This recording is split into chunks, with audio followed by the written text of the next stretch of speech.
and this was kind of right around February 10th. There was a kind of a big, kind of like snowstorm that kind of came through Washington, Seattle.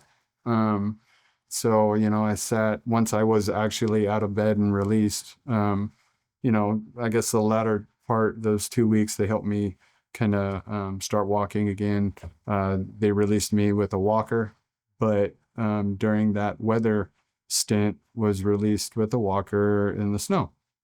Had to, my finally got a hold of my girlfriend, figured out where she was in Ballard, and was able to meet up with her. Finally, get dropped off 8 hours after being released.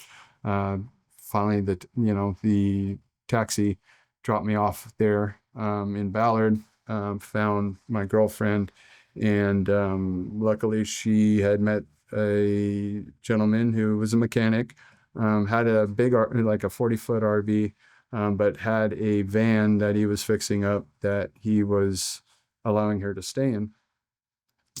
So was able to not be out in the cold, but was still in the cold, in an RV. Um, and because we just had a little propane heater, one of those um, little things, and happened to run out in the middle of the night. But it that's you know for par, right? Par for the course, I guess is what I meant to say. But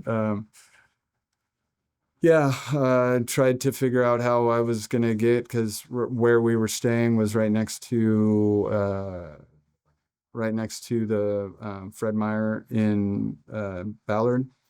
And that's where I had my prescription of Suboxone sent, but unfortunately wouldn't release it to me because I didn't have an ID. So kind of fell back to, at that time, I started smoking heroin again, because obviously I was, going through it, because now I'm starting to wean off of Suboxone, and starting to feel like crap. And so started getting back into it. Then that led me back into now smoking crystal again. Took me several months before I put another needle into my arm, knowing that the needle was why I just had this last surgery. But to bring back, come back to that, this was like February 10th, 12th, 13th. Well, February 14th came around. We had run out of propane in the little RV, and the gentleman just had gotten a brand new 5 gallon tank and said, "Hey, come, why don't you guys come, hang out? Want to meet your boyfriend. I've heard about him, but obviously haven't been around. Now I get to meet him, right?" So we hung out, um, you know, uh, February 14th. He said, "Since you guys are a couple, why don't you guys crash on the back bed, and we'll pick this up tomorrow," type of thing, right? Well, so we did, right? Got high and then went to bed, type of thing. We were laying next to each other. Our dog was sleeping on the pillow at our heads, right? And doze off together, all of us, right? And well,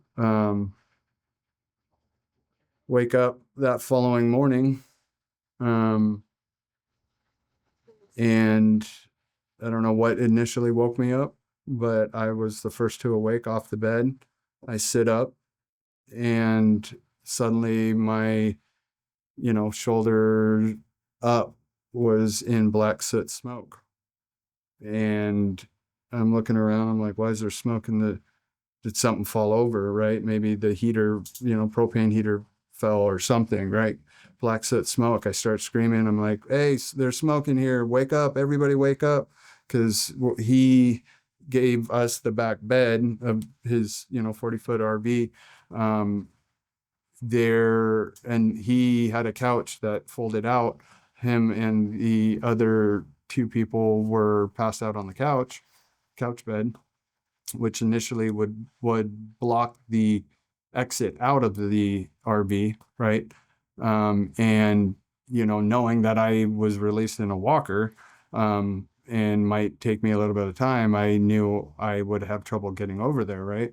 So I'm trying to wake everybody up, screaming and yelling, but then part of me is like, well, what's going on? Where's the smoke coming from?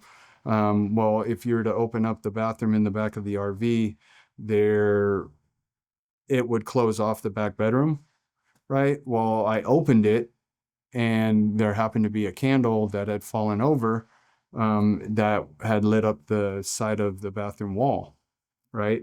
So I, not to add more oxygen with an open door, I kind of shut it, try to blow it out, but it was already there. I close the door and scream fire, fire, fire, fire, and start trying to wake everybody up. And at that moment, we're all kind of shuffling to get out of the RV. I'm calling for the dog. I'm, not kind of knowing what's going on, because, kind of wake up from, you know, uh, sleep, right? And being that we're also on drugs, that, you're just in a cluster in your brain, and, we end up getting out. But then, lo and behold, four of us are standing out there and in the snow, and I'm like, well, there's five of us and a dog. Or the other two? I'm like, start screaming my girlfriend's name. She had kind of nodded back out, but then we were able to pull her out of the back window. And coincidentally, her son was staying in the little RV that I think he had just gotten released from jail and came down. He too was in addiction, but he happened to be in the back, in the RV. He comes rushing out. Where's my mom? We are able to get her out of the back window. I'm still calling for Lily, which was our dog's name, and black, 25-pound black Yorkie Schnauzer. Just kind of in the commotion, we're able to pull her out. We call the paramedics. They come take her down to Harborview for smoke inhalation. She wasn't responsive at that time. And they put a breathing tube down her throat. As being that I was right next to her in the bed, they also took me in a different, aid car down there. But from being that I was active and awake, I wasn't. I was released later that night. She was held for a couple days. They were able to get a breathing tube down there, sedate her. But when they pulled her breathing tube out, after putting the scope down there to see what the smoke had done, well, there wasn't that much smoke inhalation, so that wasn't the cause. But when the breathing tube was pulled from her throat, there was no brain activity. So at some point she either had some sort of, not heart attack, but stroke. And then so unfortunately, she was pronounced on the 17th deceased. Um, Being that I was a boyfriend, not family, it took me several weeks to find this out. I eventually got um, in touch with her sister, and unfortunately, at that time, due to the size of the dog, unaware, uh, our dog had passed. At some point, we were all breathing some sort of smoke in there, right? Even though we were below the line, the fire, obviously, once doors opened, everything just kind of, and being that it was an older RV, like old dry kindling just went up quickly, right? So lost my girlfriend and dog.